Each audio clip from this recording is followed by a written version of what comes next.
speech in 3, 2, 1. Ladies and gentlemen, esteemed judges, honorable opponents, and distinguished guests. I stand before you today as the first speaker of the proposition passionately opposing Chinese investment in Africa. Let me start by capturing your interest with a story. In the middle of Africa, a formerly prosperous village had to make a crucial choice. What did they do?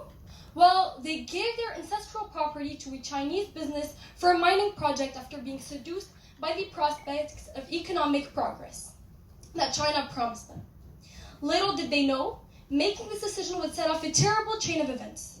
The area, which was once teeming with life and marvels of nature, now lay damaged and desolate. The gorgeous woods were brutally destroyed, the life-giving rivers were poisoned, and the liveliness completely vanished, leaving an unsettledness in what remained. But most importantly, the people who had hoped for wealth and who were lured by this once promising project were completely abandoned. The weight of failed promises shattered their hopes and several other things. Let me tell you all that this heartbreaking story is not a singular incident, but rather an alarming reality of the many communities in Africa and what they have to cope with. Chinese investment plunders the continent's priceless resources for short-term benefits by ignoring environmental regulations and transparency. It maintains a cycle of exploitation that deprives African countries of their natural heritage and causes them to become impoverished. Instead, we cannot turn a blind eye to the devastating consequences of such practices. Instead, let us stand united and resolute, opposing Chinese investment in Africa and demanding sustainable alternatives that prioritize the preservation of Africa's ecosystem, empower its communities, and safeguard its cultural legacy for generations to come. The time for action is now, for Africa deserves a future that is not deformed by devastation, but shaped by resilience, progress, and genuine partnership. In this speech, I will define key terms to establish our position. I will clarify our team's case through characterization. I will present 3 meticulously written arguments with persuasive analysis and real-world examples that will convince you all that Chinese investment in Africa is not the way to go. And finally, I will weigh the benefits of our side against the opposition's case and conclude with a powerful call to action. Firstly, to establish a clear framework, let us define our key terms. Chinese investment refers to the financial involvement of Chinese entities, both private and state-owned, in various sectors of African economies, including infrastructure development, mining, manufacturing, and agriculture. And Africa encompasses the diverse nations and people that make up the African continent. Now, moving on to the characterization. What is Team Prop trying to say today? Our team stands here not to hinder African economic growth or development, but to safeguard its sovereignty and well-being. We firmly believe that Chinese investment in Africa poses significant risks and challenges, threatening to undermine the very progress we seek to see. Our aim is to expose these dangers and persuade this House to reject Chinese investment, urging African nations to pursue sustainable partnerships that prioritize transparency, human rights, and environmental responsibility, which we will explain more in depth in the following arguments. Now, our first argument concerns how Chinese investment in Africa is marked by its exploitative nature as it takes advantages of the socio-economic disparities present across the continent. What does China do? China basically strategically exploits factors such as ineffective management, administrative weaknesses, policy uncertainties, and poor planning in certain African countries. This obvious profit-driven approach prioritizes Africa's own gains over the well-being of African communities, perpetuating a cycle of dependency and hindering genuine development that we are unable to see. An important factor we often disregard and a concerning aspect of Chinese investment lies in the provision of lower quality good. Chinese companies, in the pursuit of cost-cutting measures on product standards, and this floods African markets with inferior and simply inadequate products that fail to meet consumer needs and expectations. Consequently, the local economy is undermined, domestic industries struggle to grow, and Africa's journey towards self-sufficiency is hindered. Moreover, adding on to the exploitive nature, Chinese companies selfishly employ their own nationals for key marginal and technical positions, limiting the opportunities for local Africans to grow and develop their skills in their own countries. This practice seriously denies Africans the chance to acquire the necessary skills to drive their own economic progress. And most importantly, it is unfair for the African communities. This should never be the case. In contrast, alternative investors from the West prioritize genuine development and the empowerment of African countries. By rejecting Chinese investment in Africa, we can foster more equitable and inclusive partnerships that prioritize the well-being and progress of African nations, paving the way for sustainable growth and self-determination. This brings me to my second argument, the major lack of transparency. Chinese investors' projects in Africa are wrapped in secrecy, with contracts and agreements hidden from public scrutiny. This lack of transparency hampers civil society's ability to hold both Chinese entities and African governments accountable for their actions. In contrast, Western investors once more prioritize open dialogue, public contrast, and foster cooperation based on trust and mutual understanding. Transparency is the cornerstone of responsible investment, ensuring that the interests of the African people are protected and empowering them to practice in their own development. When Chinese investment operates behind closed doors, it creates an environment ready and grown for corruption, mismanagement, and exploitation, which our second speaker will go more in depth with. This transparency empowers African nations to actively engage in decision-making process, ensuring that their interest is safeguarded and the investment aligned with their national development goals. In conclusion, the lack of transparency in Chinese investment projects in Africa poses significant risks to the continent's development. Only true transparency can Africa unlock its true potential and chart a clear path towards a prosperous and self-determined future. Now, let us delve into our final third argument, which shed light on the contrasting political approaches of China and the West. China and the West have very different views, which is a huge problem. Without a sort of agreement, economic development will simply never happen. China's investment strategy in Africa exhibits a huge disregard for African thoughts. They willingly engage in trade with authoritarian regimes, prioritizing economic gains over human rights and governance issues that the West seriously disagree with. This approach raises serious concerns about the long-term implications for Western nations. By aligning themselves with China, African nations risk compromising their own values and reinforcing authoritarian regimes. This not only undermines efforts toward democratization and the protection of human rights, but also increases the likelihood of potential human rights violations. In conclusion, these contrasting political approaches of China and the West highlight the risk associated with embracing Chinese investment in Africa. It is essential for African nations to carefully consider these implications and opt for investment partnerships that not only contribute to their economic development, but also align with their values and aspirations for a just and prosperous future. Now, it is crucial for us to do some weighing for you all, that team opposition stands no chance. As we weigh the benefits of our proposition against the opposing case, we must address some potential disagreements.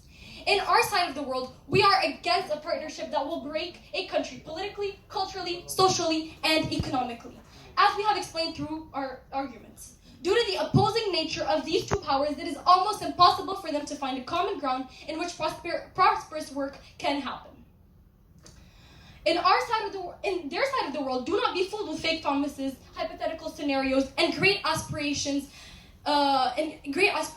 for Africa. Sure, it might sound like a great idea what they are proposing, but in execution, it's completely terrible. In Team Opposition's world, rest assured, Africa will fall in ruins, in pieces, and it will be completely shattered due to poor execution.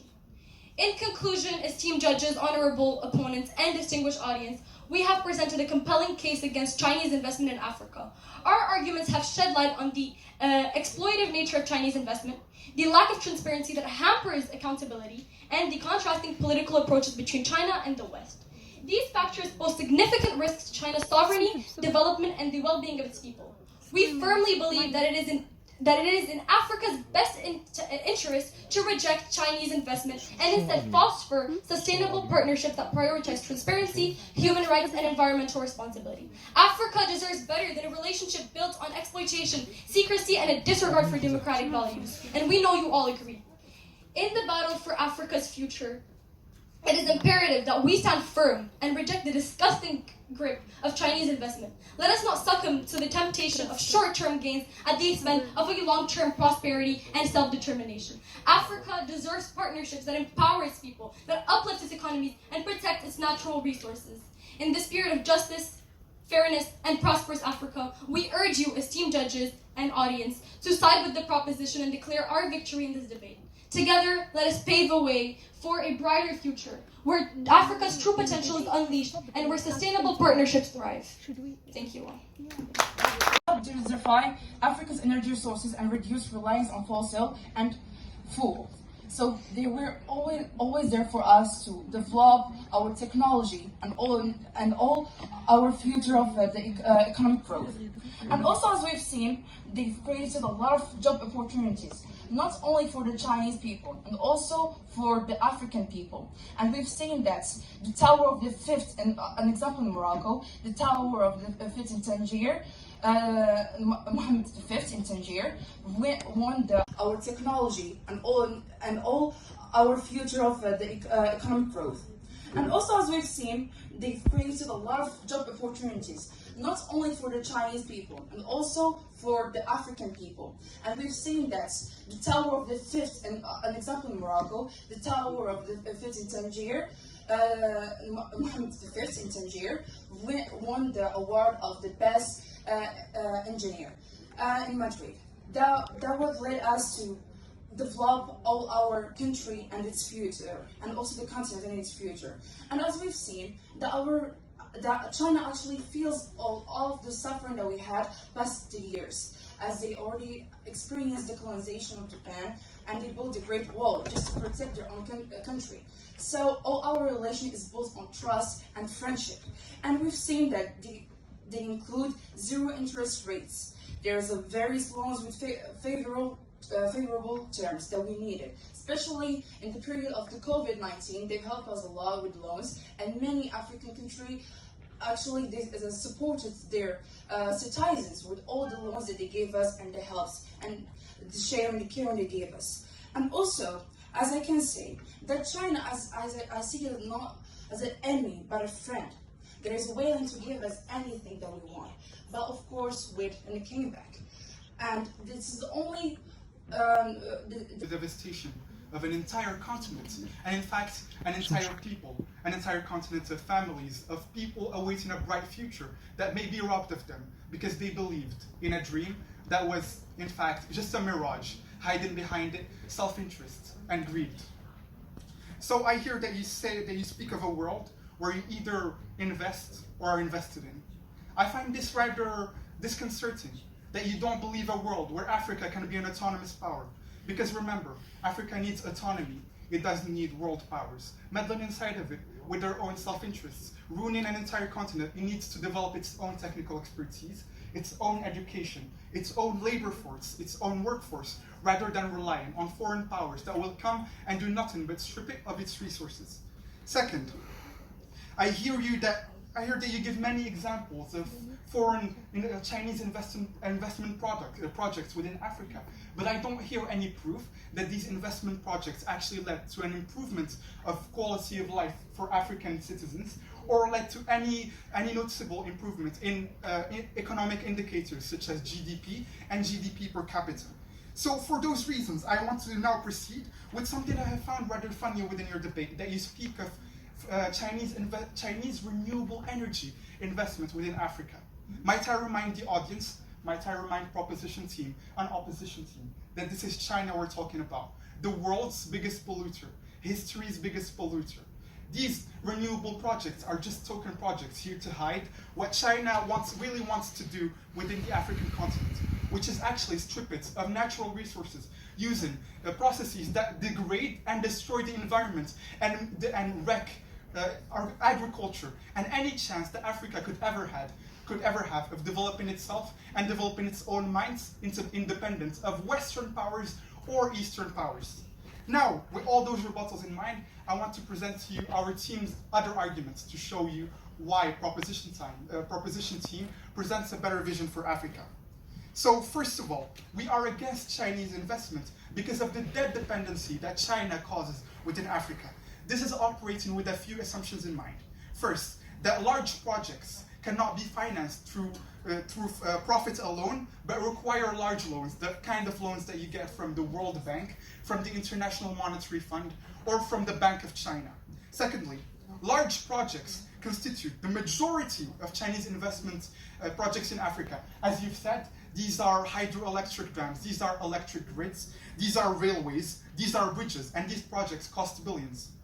Third, African nations are more prone to insolvency, aka not being able to pay back their loans due to corruption, poor economic performance, and lack of consumer spending and growth. And fourth, not being able to pay back these loans stretches the thin public budgets of African nations even further. So here's our thesis.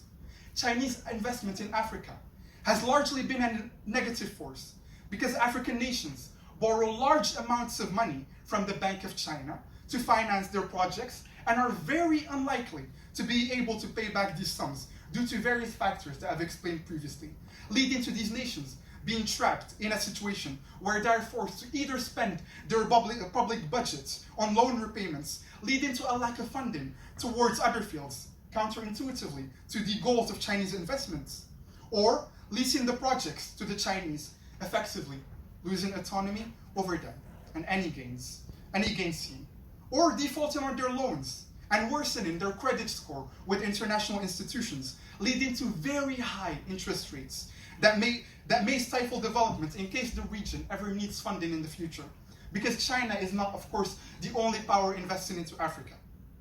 In contrast, Western nations have historically had very, let's say, stringent relationships with Africa, leading populations to become wary of Western intervention. Therefore, Western investors have had to offer very enticing deals and have had to deal with much more scrutiny to secure partnership with African nations, offering low interest rates and repayment programs such as the Paris Club, as compared to an emergent actor unknown within the region like China. As an alternative, instead of falling into a debt trap that may forever stifle local economics through Chinese investment, African nations could invest similar amounts of capital towards nurturing their technical expertise and or attract talents from abroad that will lead similar projects without the trappings of debt. With that in mind, there are other large systemic problems to Chinese investment within Africa that we need to expose. Secondly, there is a lack of transparency and accountability. I will now develop the arguments that my first speaker so well laid out and add with these assumptions in mind that China is a nation which has complete control over its data, leaving international monitoring organizations to guess whether GDP figures and economic indicators are trustworthy. And China does have an incentive to conceal and exaggerate figures to push back against Western criticism. Secondly, in order to pursue a deal effectively, all parties involved must know all of the information in a given project. With that in mind, here is our thesis. Chinese investment into Africa is often wrought with issues of transparency, as the former may not fully disclose information regarding labor requirements, project magnitude, ownership, and repayments. This leads to an asymmetry of information, which means that African nations always get the short end of the stick, as they cannot make rational decisions, with all of with their resources, without all of the correct variables in mind. To offer an analogy, imagine a car salesman selling a car with broken internals to an unknown customer. The unknown customer is disadvantaged as he does not possess all of the information relevant to the car, leading to losses or even accidents and deaths. If African nations are not aware of exact labor requirements, they could find themselves in projects which do not contribute anything to their economy due to a Chinese-only labor force. If they are not aware of ownership, they could be signing autonomy away on a project that they thought would be theirs for the taking. If they are not aware of exact costs, they could find themselves indebted and trapped. Also, more often than not, Chinese investment projects in Africa take place in nations with very corrupt officials who are willing to overlook any infraction as long as it lines their pockets. Given the large amounts of funds funneled into these projects, they could turn out to be a negative force if the corrupt officials embezzle funds for their own leisure, or, if more likely, corrupt officials sign deals that heavily favor China due to being bribed. In both scenarios, the local population is cheated out of taxpayer money that could be invested into infrastructure, education, and the goals that Chinese investment goals supposedly strive for. Due to the international nature of these projects, tracing the funds being funneled through these corrupt chains is a bureaucratic nightmare, meaning that citizens have even less chance of knowing where their taxpayer money is going. While the absence of Chinese investment in Africa does not eliminate corruption, it keeps money flowing inside one nation, improving transparency. With all of those problems in mind, I would like to conclude and wish the best to the opposing team. However, I believe that proposition team has taken the crown. Thank you.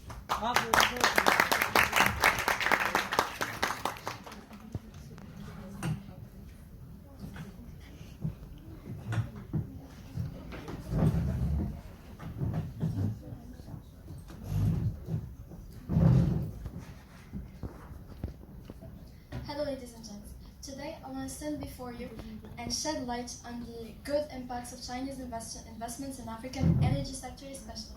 But coming back to what my opponent has just mentioned, I want to say that saying that Chinese investments have had no effect positively in African citizens is a total lie. Because we need to remember how Chinese investments in the African energy sector help to develop renewable energy sources and has brought a new chance to people and to industries to finally start a new era, to finally come into a more developed and have more opportunities when it comes to either basic human needs, when it comes to light, electricity, for heating, for Wi-Fi. Now, as we all know, is a very important thing. So, while some express reservation, it is critical to understand the potential benefits of Chinese investments in Africa's energy environment.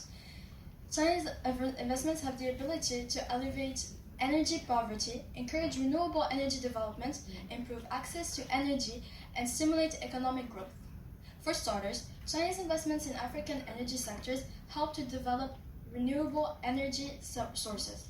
China made significant advances in renewable energy technologies, and its knowledge and funding have aided the promotion of clean projects across Africa. These investments fund the development of solar farms, wind energy installations, and hydroelectric power plants, lowering the dependency on fossil fuels and mitigating environment damage. According to the International Renewable Energy Agency, AREA, Chinese investments in African renewable energy projects amounted to over $6.8 billion in 2019, highlighting China's commitment to supporting clean energy development on the continent. Debt traps has also been mentioned by my opponent. We need to remember how Chinese investors have proposed, and mostly banks have proposed rates not available on the market to make it more affordable and closer to African nations to pay back their loan. We are in a situation of need. How do you want a country to develop itself, knowing that we are in severe need of funding, and China has given this to us. China has given us an opportunity, a way and an open door that is up to us to decide whether to take or not, to go forward, to move forward, to take our potential at best. I'm sorry. The magnitude of cash commitments demonstrate the potential advantages of these initiatives. However, it is still African nations' duties to states to ensure long-term viability, fair terms, and the long protection of their own economic interests. We all know that Africa has a really bad history of making wrong choices, of choosing the wrong people to trust and putting their investments in the wrong places. We now have a new opportunity for a new start, for a brand new start, to go forward, to move forward, to have a more successful and sustainable future by choosing the Chinese road. We cannot deny this. We cannot close our eyes and be categorical on how China has not helped our continent, since it is not true. We now have a new chance. We have a helping hand coming towards us. Why won't we take it? Thank you, everybody.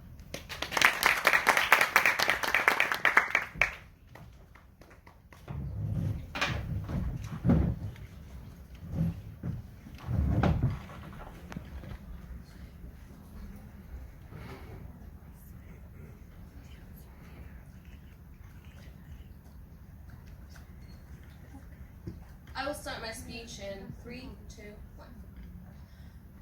Do you want to know what opposition has told us today? Do you want to know what opposition has been striving to get into our head during this debate? They have told us one thing. I would like to say that opposition is also looking at this world through a very rosy lens. They're looking at this world in a very, everybody is nice. We should trust people. These are our friends. This is not how the world of international relations work. This is not how the world of economics and investments work. None of this is how it works, about how we should trust and we should be friends with China. We're not talking about being friends with China. We're not talking about trusting China. We're talking about getting investments that will help our main stakeholders in this debate. So let's first clear out this issue. Who are our main stakeholders? First up, our main stakeholders are African citizens. They are the people on the ground who we seek to protect. We do not care about whether these authoritarian regimes will be getting these loans or will be getting this money to just fund their personal matters. What we care about is the actual people on the ground who are getting cheated out of their money. So, ladies and gentlemen, opposition today has failed to meet the standards for winning this case. To win, they had to do two things. One, they had to show us how China could ever be a good investor. And then second, they had to show us how the West cannot do it as much of a good job at it. Now, we think that they did none of that, and we will show you why. So Proposition is here to tell you that they have done nothing, and we have noticed three clashes in this debate. First clash is economic growth versus debt burden, and then the second clash is labor practices versus job opportunity. So starting with the first clash, economic growth versus debt burden. So what have they told us? They told us, oh, but China gave us $300 billion and they are building infrastructure and they are helping us with energy and they are willing to give us anything we want, while Western countries apparently just destroy Africa by investing. Now, this is a very sentimental way to view things. Now, what have we told you during this debate? One, we told you that China is giving out loans with high interest rates and stringent repayment conditions. What does this mean? This means that as though they give us $300 billion as a loan, it'll be very hard to repay that. Remember, it's a loan with high interest rates. So how will Africa, with its current condition, be able to repay that back? We also told us that it is not a sustainable debt because of corruption, poor economic performance, and lack of consumer spending and growth. This makes Africa dependent on China. This makes it lose its sovereignty and makes it lose its power to make good choices for its people. And then we also think that the West doesn't have this problem. The West is completely capable of carrying out these investments without these problems stopping them. Why is that? Because we have, as we have told you in the second speech, we have a bad history with Western powers being old colonizers. This means that Western countries are doing their best to make their investments look good to African countries. Meaning, they are giving us enticing deals because they are having more scrutiny upon them, as opposed to China, who is not a world superpower. So, we think this clash was ultimately won by our side, Proposition. But then moving on to the second clash, being job creation versus labor practices. So this clash comprises of two sides. First, the humanitarian side, and then second, the environmental side. My first and second speaker have told you many times, again and again, how China is destroying our environment, how China is the biggest polluter on earth. But then we see here opposition coming up on the stage and they're telling us that they will do anything to help. They're giving this creation, they're creating these jobs, because they will do anything to help these poor African countries that they care about so much, and that they are helping us with renewable energy and clean projects. Now, what is my response to this? First, China is taking advantage of low-cost labor, and local employment is limited to unskilled jobs. So what kind of job creation are we getting? We're getting jobs with very low skill needed and very low wages. Chinese nationals are the ones who tend to take most of the management and technical jobs. So Again, we have no transfer of technology, and why do we think that transfer of technology and expertise is very important? Because it is the very ground upon which we can build an independent economy. That is the very ground on which we can build a flourishing economy in Africa. So us having these job creation, we agree, there are job creations, there are job opportunities, but what kind of jobs are these? Unskilled jobs with low wages, where people are suffering and not even getting enough to live. But then again, wages and working conditions, concerns for unskilled jobs, no strict regulations or human rights values, unlike the West. Now, one thing we know about the West is that they care so much about democracy and human rights, and sometimes it can be a bad thing, but in this case particularly, it is a good thing, but because it means they have more scrutiny from the international community around them, and that they tend to have stricter regulations on how these workers are being treated. But then we also have, on the environmental side, we have depletion of resources, deforestation, water pollution, habitat destruction, and biodiversity loss. So why is it important that they are helping with sustainable energy when they are simply depleting resources from Africa? The only reason that they are giving out this, that they are helping with renewable energy, is simply because it helps them and helps them alone. Everything China is going to do, this is how the economic landscape works. The only thing they do it because it helps them and it causes them to have more economic gain. And then the West, we have a counterfactual, the West, who without China would be the main investor. We have the West, who places relative importance on sustainable practices because they, as I said, they have more scrutiny and they are likely to be held accountable concerning human rights concerns and also environmental concerns. So this is for the second clash. Again, we think opposition has done a very bad job of responding to any of these points we've made. They've given us arguments, weak arguments at that, without even responding to our very pertinent arguments. But then, moving on to the last clash of this debate, the third clash, which is cooperation versus neocolonialism and control.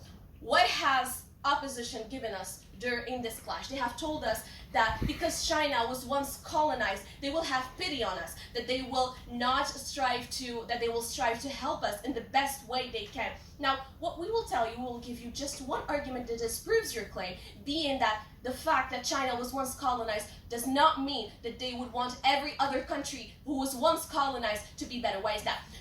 China is known right now to be trying to colonize many countries around it, Taiwan being one of these countries. So I don't see where your point is, but what your point is. But then after that, what we have told you, before I tell you what we have told you on this clash, let us make clear what the incentives of China and the West are. The incentives of China are very clear. They want soft power and economic growth.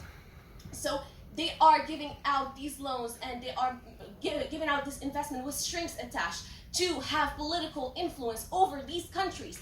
But however, the characterization of the West is very simple. They want democracy and human rights as well as economic gain. I'm not saying they don't want to, but they place relative importance on democracy and human rights concerns. Why is that important? Because China, by giving out loans and making investments in authoritarian regimes, are undermining democracy in Africa by supporting authoritarian regimes, and this means that whatever they give out as loans goes into the pockets of these authoritarian leaders, not to the pockets of the people on the ground, of the people who are suffering in these authoritarian regimes. Now, all these points have gone unanswered, or at best, weakly answered.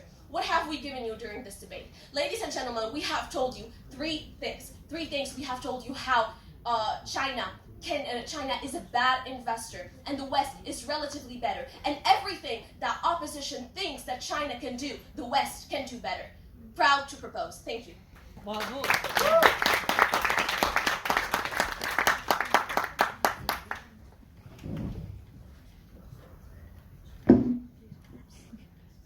Greetings, ladies and gentlemen. Thank you for having us today.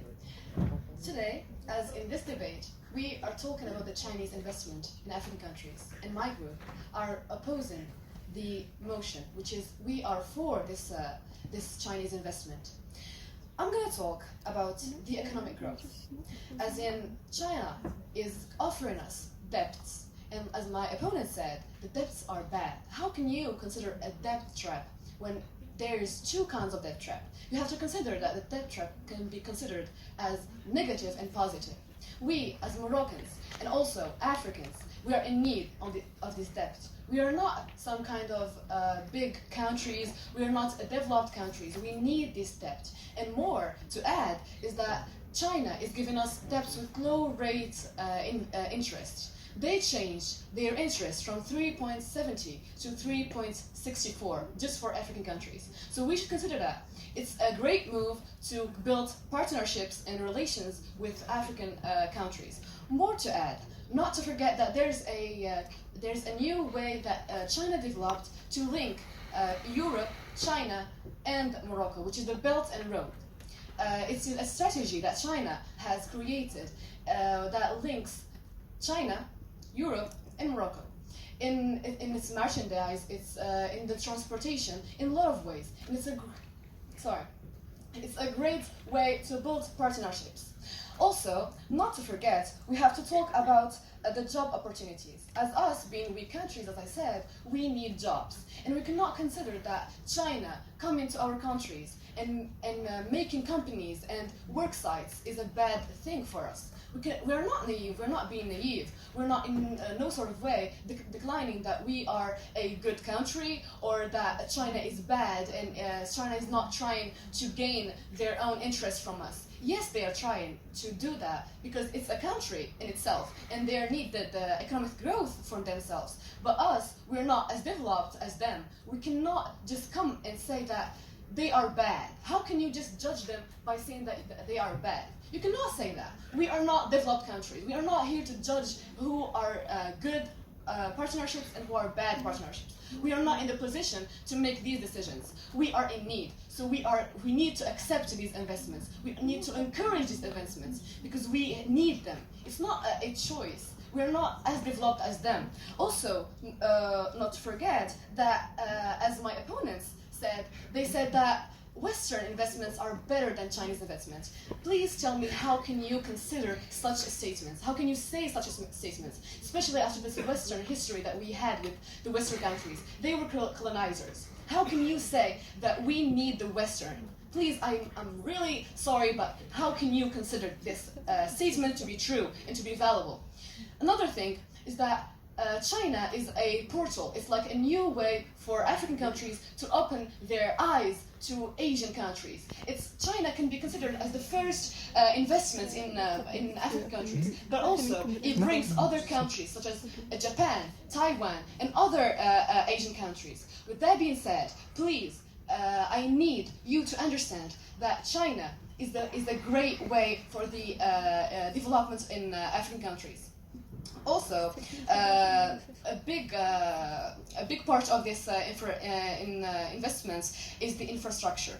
If you, as my teammates already said, in Morocco we have seen we have seen the tower, the Mohammed VI tower, which was backed by the Chinese investment, and we need to consider that it's a great way, it's a great thing that they make these kind of backups and investments in such infrastructures. They, and Morocco, have recently, due to this tower, won the best engineering pride in Africa. Also, not to forget that in Kenya they created dams, they created roads, and also in other South African countries, dams and roads which are really helpful to the resources, to the natural resources. So with that being said, please, I want my opponents to highlight and give me an answer about how can you consider the Western countries to be better investors and better partners than the Chinese countries.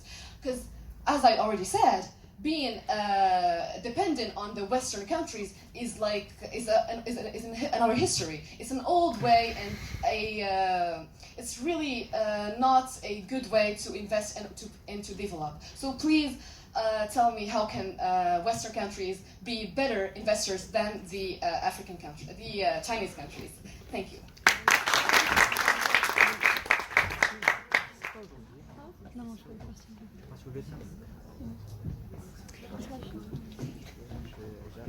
Esteemed guests, respected adversaries, distinguished opposition, ladies and gentlemen. I stand before you today as Proposition's proud fourth speaker. Now that our third speaker has presented the many many issues in the case opposition is built today, all summarize all our solid and highly valid arguments. Our first speaker presented to you the exploitative nature of Chinese investment in Africa. It is no secret that China takes advantage of socio-economic disparities across the continent by exploiting factors such as ineffective management, administrative weaknesses, policy uncertainties, and poor planning in certain African countries. China, by nature, intrinsically, to its core, is profit-driven, and it prioritizes its own gains over the well-being of African communities. Why else would it dedicate a large portion of its funds to the construction and establishment of rail lines? As opposition's fourth speaker herself argued, these investments are done in self-interest only, as my peers have proven to you via real-life examples and thoughtful outlines again and again and again. China improves roads and railway networks, which makes it easier for them to extract the resources it needs from African countries. And opposition still dares to argue that China's investments in Africa operates in good faith. We also continued on the tangent of dishonesty and exploitation, and our first speaker highlighted the lack of transparency in China's government projects, a lack of transparency that isn't present in the West investment. Indeed, ladies and gentlemen, what I urge you to take away from this debate is that Western investors, in comparison to Chinese ones, prioritize open dialogue, publish contracts, and foster cooperation based on trust and mutual understanding to compensate for their colonialist past, rather than exploitation, rather than one-sided argument, rather than non-reciprocated understanding, and rather than blatant skepticism. As a matter of fact, we can directly tie the link between this argument to another highly compelling one that we've presented, that we emphasize time and time again the contrasting political approaches of China and the West. China willingly engages in trade with authoritarian regimes, disregarding improvements in institutions and democratic governments. Our second speaker expanded on the substantive, in that we argue that there's a significant lack of transparency and accountability that justify why we want to end Chinese investments in Africa. China has complete control of its data, leaving international monitoring organizations to guess whether GDP figures and economic indicators are trustworthy, and China has an incentive to conceal and exaggerate figures to push back against Western criticism. China has set itself the historical precedence as a country that's conniving. It tries to dominate its bordering countries too. What are the odds that after it's extended this characterization for decades on end, it will suddenly decide to operate in a faith unknown to them? That is good faith. African countries lack the oversight and technical expertise to determine whether a deal is fair or not, and we cannot let a nation with significantly more power than the other make a deal. What's to say that Africa has access to China's agenda, to China's entire plan? Nothing can guarantee it. Our next substantive was that in their pursuit of cost-cutting measures, Chinese companies flooded African markets with inferior and inadequate products that failed to meet consumer demands. Ladies and gentlemen, this undermines the local economy, hinders domestic industries' growth, and impedes Africa's journey towards self-sufficiency. What are we saying here, ladies and gentlemen? The ends justify the means. Do what you will to expand your economy at the cost of the welfare of an entire population and of an entire continent. There's a significant ethical dimension to be taken into consideration here, panel, and I urge you to evaluate it to side with our rightful perspective. This substantive is expanded upon by our second speaker, who argued that large projects may not be financed by profit alone and instead require large loans. African nations are more prone to insolvency due to corruption, poor economic performance, and a lack of consumer spending and growth. Side opposition has yet, till this point in our debate, to provide a mechanism to ensure that Chinese loans don't lead to African insolvency. They have yet to propose and outline a mechanism by which Africa will be able to pay these loans back adequately. Not that this itself isn't largely problematic. However, Africa fosters largely developing countries. We're stringing out a budget that's already pretty narrow, ladies and gentlemen. To take opposition in their own words, either you're invested in or either you invest in. But ladies and gentlemen, at what cost? Whether or not these loans come with interest, they still range within the billions. Billions this continent cannot spare. With what funds, with what economy, with what economical mechanism will a continent whose majority countries are in poverty pay back these loans? Spoiler alert, they won't. Piece of advice, don't take loans you can't pay back. It's a lifelong burden, one that will be the present as it will burden our children and the children of our children.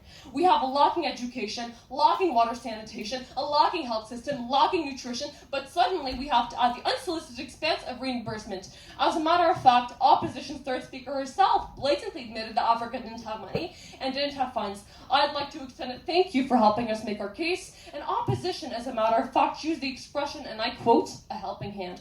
Seriously? A helping hand? A helping hand we'll have to pay back? A helping hand who drains our resources? A helping hand who doesn't present to us all their motives and agenda in Africa? This isn't a helping hand, it's antagonism, and side proposition won't stand for it. At least, unlike the East, the West provides Africa with a long-term program of reimbursement. The program of US 30, the appeasement program for African diplomacy, with a program of appeasement, of aid and of guidance. And to answer opposition's fourth speaker's question, this is why the West investment is better than China's. Opposition has yet to tell me how Kenya's reimbursing the dams and the roads that they keep talking about. Hint, hint, Kenya isn't paying back these loans. Our last substantive has to do with the consideration of Africa's history, of its goals. As some of you may or may not know, Africa is indeed a continent that has been torn apart